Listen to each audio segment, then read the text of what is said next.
music testify of their lifestyle. Holiness testifies of the way we take. And God is in the midst of it. Noah was faithful. Lot was faithful. I'm almost through here. Lot was a faithful man. And Abraham talked to God one time and said, Lord, you mean to tell me you're going to destroy the righteous with the wicked? Should the judge of all right do right? Lord, let me talk to you just for a minute. If you find 30 righteous in the city, would you still destroy it for the 30? And he said, no, I won't destroy it if there be 30 righteous. Let me talk to you just a little longer. If there be 10 in the city, would you destroy the city with 10 righteous? Brother Lot, if there's 10 in the city, I won't destroy it for the 10. Lot couldn't find 10 righteous in that city of Sodom and Gomorrah. There was basically 3 or so adjoining cities hooked up together. Them folk was taken in homosexuality and all kinds of deeds of ungodliness. But Lot had a faithful spirit. The angels, when they went in there, they told Lot, get your family and head out. But before they did that, they asked themselves a question. Should we keep back the thing we're going to do from Abraham? So they told him, we're on our way to look at the city. We're going to destroy it. We're on our way to see if the cry of sin and wickedness is as bad as it sounds like. We're on our way. Then he began to talk to him. The time we live in now is probably hundreds of times worse than Sodom and Gomorrah. Child pornography,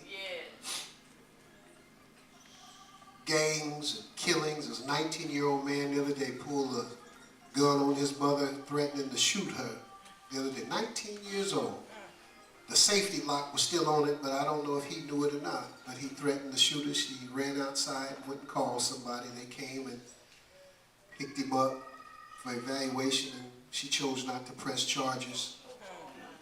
Children are the oppressors in the last days. This is where we're at. Some people have learned to take this like it was just a good song. They can sit under it and hear it and go out and still do their stuff. That's dangerous. Lot was faithful, but God gave him a way out. As they went up that upgrade, the side of that hill, and his wife, the angel said, we're getting ready to destroy this place. Don't look back.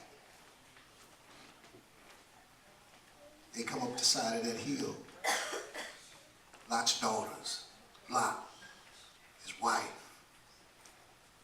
The angel instructed, don't look back. That's why it's important when you come in and get saved. Don't look back into sin. Don't think about the times you thought was good times and how you just kicked it and you desire to get back there. Mountain climbers don't have a habit of looking down as they go up. All right. The chance of falling is great. And you get to talking about the things you did in the world and how it was and who you ran with and what times you had and all this different kind of stuff, you start to lose ground. Your grips start to slip. But that angel, the angels told him, don't look back. Lot's wife was full of the city. She couldn't help it. She had to turn. Her longing was for back there. When you get saved, Sometimes it means pulling away from your family. Sometimes it means pulling away from husband, wife, children. But you do it because now you're in a position where you can help them. And if they still don't want to go after a while, you go. Amen. Hell is too hot and it's too long. If your husband don't want to go, you go. If your wife don't want to go, you go.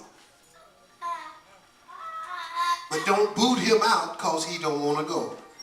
If he be pleased to dwell with you, let him stay there. He's still your husband. She's still your wife.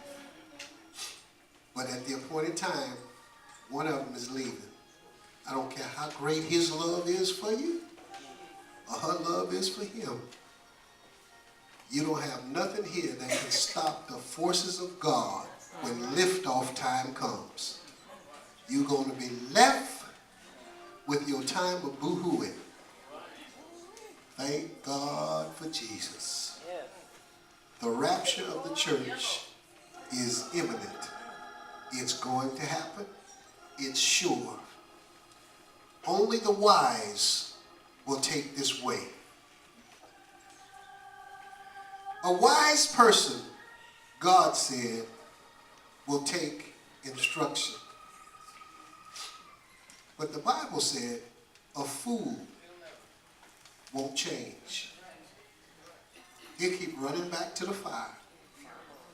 He'll keep running back trying to find a way to the mud pit until his time is up. What I want to say to you today is heaven is a real place. You have not had joy until we enter into that place. One moment in heaven is going to be worth it all.